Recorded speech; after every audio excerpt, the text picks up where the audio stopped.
If you want to simulate 1,000 users visiting your website, you do not want to hit them all with a digital sledgehammer at exactly second zero.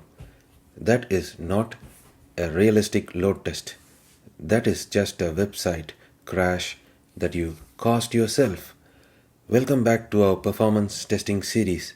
In our first video, we learned how the JMeter architecture works.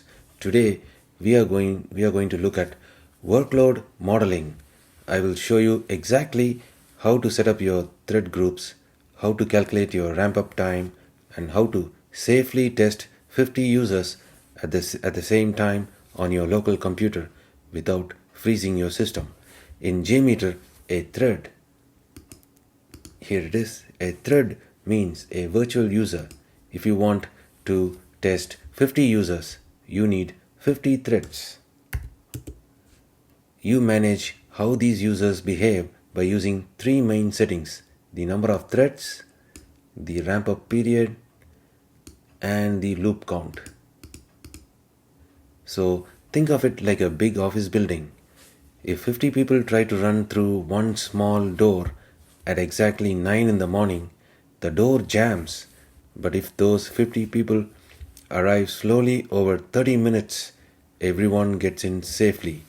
That slow, steady arrival time is your ramp-up period, as you can see here, which is in seconds. So this is where you specify the ramp-up period. So let's look at this setting. So how do we calculate the best ramp-up time?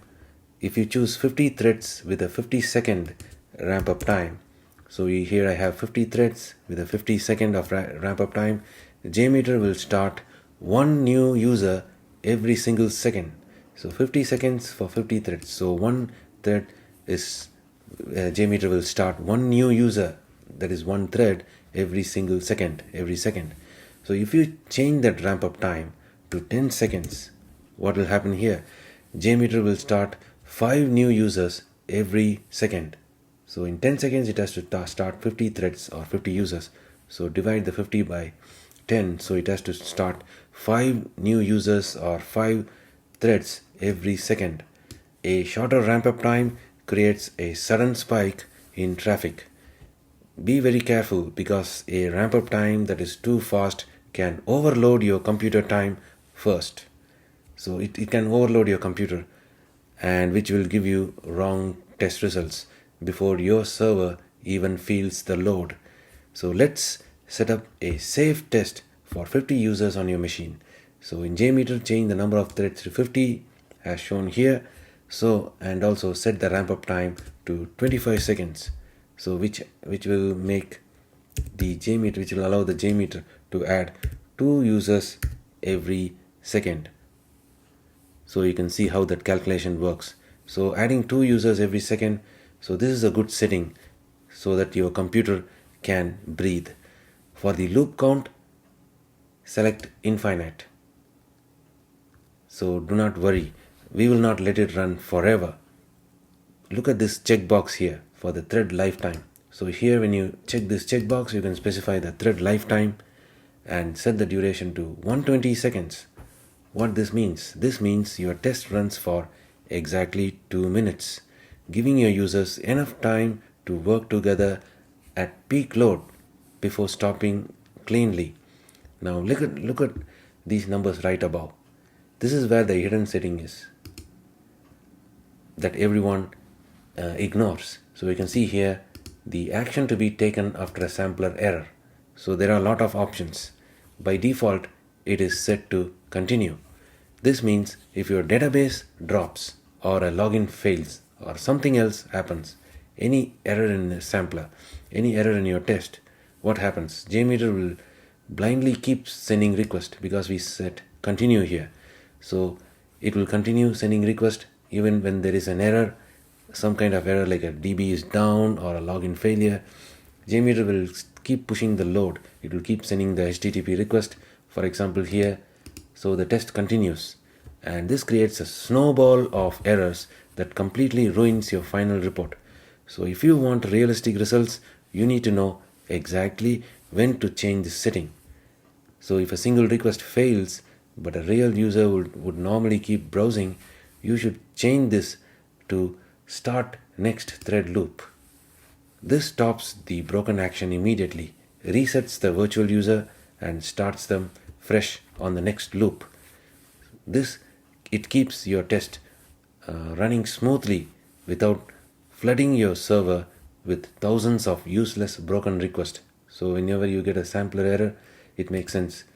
If you think it makes sense to start the next thread loop, reset everything and start a new thread loop, next thread loop, you should select this. So this is more realistic. But what if a critical step fails, like a authentication error, login authentication error? That's a critical failure. So in that case, you should immediately stop that thread. So we can choose this option. So what this does is it completely destroys that specific virtual user or the thread, so it cannot cause any more damage. So if your local endpoint goes completely offline, for example, you should stop the test. So that is the next option, stop the test. So this shuts down the entire test gracefully, so you do not waste time collecting thousands of red error codes. So in the middle of the test, let's say the test has run 15 minutes so far, and then the login service, authentication service goes down and all your users cannot log in. So that's a critical error. So in that case, you have to stop the test immediately instead of the test continuing to run. If you let it run continuously, it's going to cause all the red error codes anyway. That is useless. So you should stop the test in this case. Before you click the start button or the play button as shown here, remember two important rules for safe testing. First, never use a real production website for practice. Always use a local test app or a private staging environment.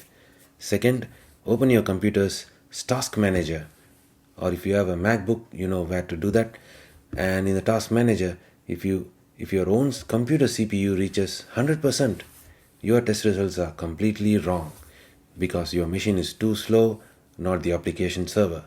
Now you know how to control your virtual users, handle errors, define proper workload, and safely run 50 concurrent users on a local endpoint or your real application server in the test environment.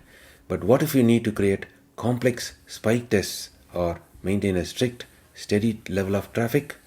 In the next video, we are going to move past the basics and we will look at advanced thread group types, like the concurrent thread group. As you can see here, concurrent thread groups, there are a lot of thread groups. So you can see here I will show you how to set them up. It is not here, so I will also show you how to set them. So you can see the advanced thread group types, like the concurrent thread group here and the ultimate thread group. So subscribe to this channel so you do not miss the rest of the series, and I will see you in the next video.